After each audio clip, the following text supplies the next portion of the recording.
All right, today I'm going to talk about 3 conventional gifts of advice that some people get that's actually destroying your knee.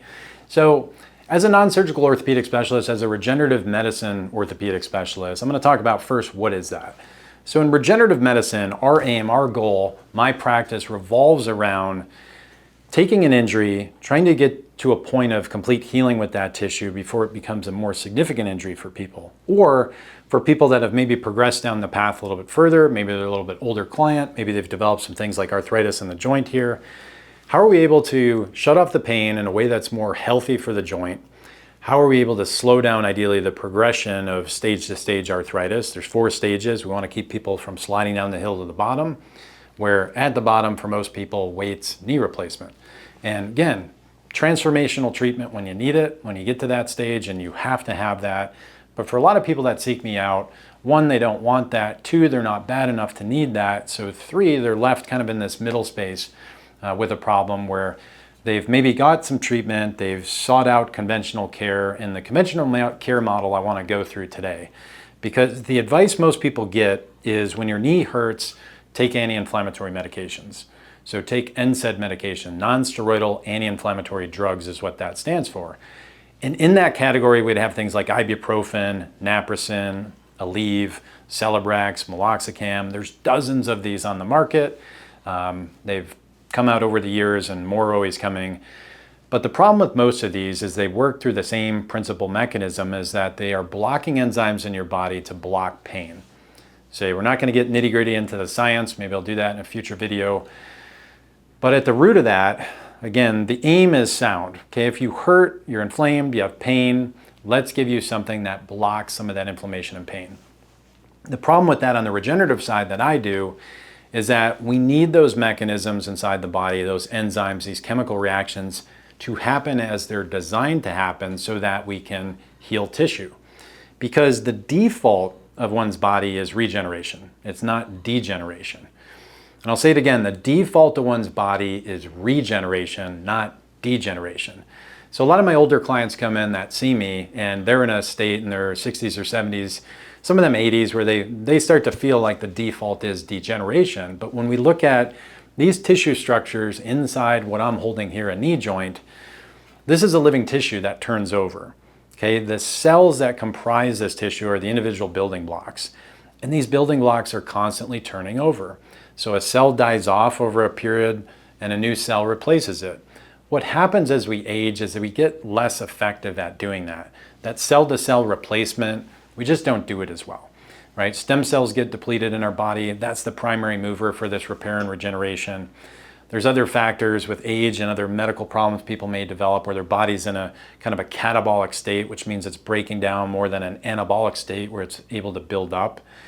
And then what I wanted to talk about today in this is that then we intervene with this targeted medication that is aimed to help people with pain and suffering, which is ideal. The problem with that, though, is it blocks this pathway. So if there's this stepwise progression, this chemistry inside the body, this default mechanism by which the body repairs itself, and we get in the way of that, we literally block the pathway, we can't do that. We can't turn those cells over as effectively. We can't repair the tissue as effectively. And then what happens over enough time is maybe the pain does settle down somewhat from using those medications because they absolutely work. They will settle down pain and inflammation. But in the process of doing that, we don't heal the tissue as effectively. It's not as strong and resilient now as it could have been or once was because we blocked some of that natural healing over that 4 to 6 to 8 weeks that should have happened. Okay, so that's one conventional piece of wisdom that I like to reshape with my patients and say, are there some alternatives out there that we could use instead of NSAIDs? And the alternatives I put into play for most people are natural anti-inflammatories, things that can modulate some of that process to tune down the inflammation and pain, but they don't completely block it. So one of the most studied natural substances is curcumin or turmeric root. So that can be a very beneficial milligram per milligram. Some of the studies show it's as good as ibuprofen and way healthier for you because it doesn't block those enzymatic pathways. It doesn't have this collateral damage and side effects on kidneys, heart, gut, all these other potential side effects that some of the pharmaceuticals have. Things like CBD compounds, things like collagen, things like fish oil can all be beneficial in their own way to reduce some of this inflammation and also be a building block for some of the healing and repair. So conventional wisdom piece number one that I don't like is just live on NSAIDs. The second thing I don't like that I see a lot in my practice is repetitive use of cortisone injections. So when the problem gets really bad, say it's a knee like this one, that it gets to a moderate grade of arthritis, and now, man, there's something that's really stimulating a lot of inflammation. This patient is usually in a position where this has been hurting for a while. They've been taking the NSAIDs, they've tried the physical therapy, they've tried braces, they've tried a lot of things, but now the intensity of the pain is really holding them back. And they land themselves in an office and a doc says, hey, do we want to make this better? Let's put a little cortisone in there. And cortisone, again, very targeted, very effective to really suppress that inflammation. And now instead of taking it like an oral NSAID, we can drop a needle right into the joint and get it closer, so this with more precision to where the problem is, really squash that inflammation. And steroids absolutely work for that target. The problem with steroids, as a study in 2015 showed, published out of a group in Stanford, is that when we put a certain dose of steroid inside the joint, the cartilage cells that I was talking about earlier that we want to preserve actually die. A certain dose of cortisone is actually toxic to those cells that we want to keep around. So on the surface, makes sense, suppress inflammation. Under the surface, really what you can't see is that it could be killing off the cartilage cells in your knee, depending on what dose you get. And most people in a standard injection scenario are going to get a dose that exceeds the dose they saw in that study to be toxic to the joint. So a one-time injection, say somebody's knee is really blown up after an acute injury and we drain out a bunch of fluid, we put a little bit of steroid in there, could be beneficial. But man, if somebody is doing this time and time again, month over month, I've had patients in my practice that have had dozens of steroid injections in the same joint over a short period of time of a few years. Well, most likely what we've done is push that joint down the hill even faster towards this endpoint that a lot of people don't want to arrive at, which is an end-stage bone-on-bone knee. And at that point, their way out of that is really just surgery, right? So replacement. So NSAIDs, maybe not the best idea. Steroid injections, maybe not the best idea. If we're doing any of them, we should do them very sparingly and for a short period of time.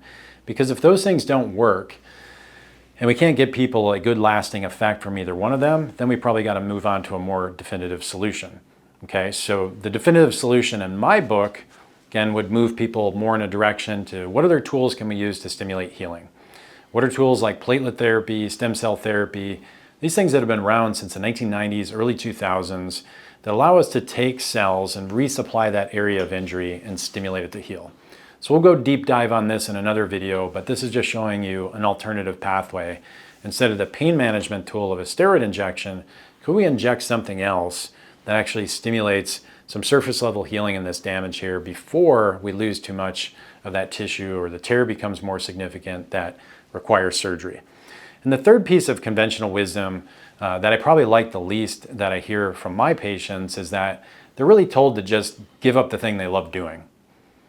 So if you're a golfer and you've played golf your whole life, if you're a hiker and you've hiked your whole life, if you cycle or whatever it is you love doing, and you plan to keep doing that because you enjoy that activity, you get a certain satisfaction in your brain and your body from doing that, and somebody says, hey, here's the way to fix your problem, just stop doing the thing you love for a while or permanently.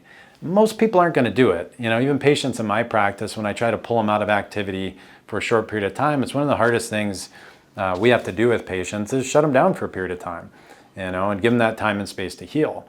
So that conventional wisdom piece is, hey, just stop doing the thing you love. Or the combination that they get with that is, well, kind of keep doing it, manage it with the steroids, manage it with the NSAIDs. And when your knee or hip or shoulder, whatever it is, gets so miserable you can't live with it, well, then we'll do surgery.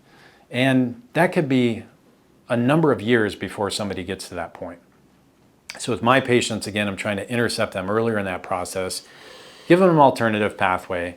And then 3, man, why would we sit there for 5 years, 10 years, 15 years, waiting out, just biding our time until we get a surgery, when we have very good treatments with very good evidence and science that show how well they can work to stimulate healing. And again, those treatments are not right for everybody. I will say that again. Platelet therapy, stem cell therapy, this is not a right treatment for everything in somebody's knee, hip, shoulder, whatever we're treating. It's got to be the right tool for the right problem. And that's my job as a specialist, to look at you, the patient, get the right diagnostics to figure out what we're dealing with, and then two, see if these kind of treatments can help get you to that finish line, so get you back to that activity, and not be this kind of cautionary tale that just waited too long and the only other option they had was surgery at that point. So hopefully you liked this content today. I gave you a kind of a perspective of conventional wisdom that may not be so fantastic, for the long-term health of your joints. If you liked it, like it. If you liked content like this, go ahead and subscribe. We'll be producing a lot more of this. And again, if you have a comment or a question, throw it in the comments below. My team's great at answering most of those. And if we can help you in any way, there's a link in the show note, or used to doing shows, but a link in the video notes below. And that will give you a link over to our website. If you want a deeper dive with this, you can meet with somebody on my team virtually, and we can talk through your problem. And our job is to just help you in any way we can.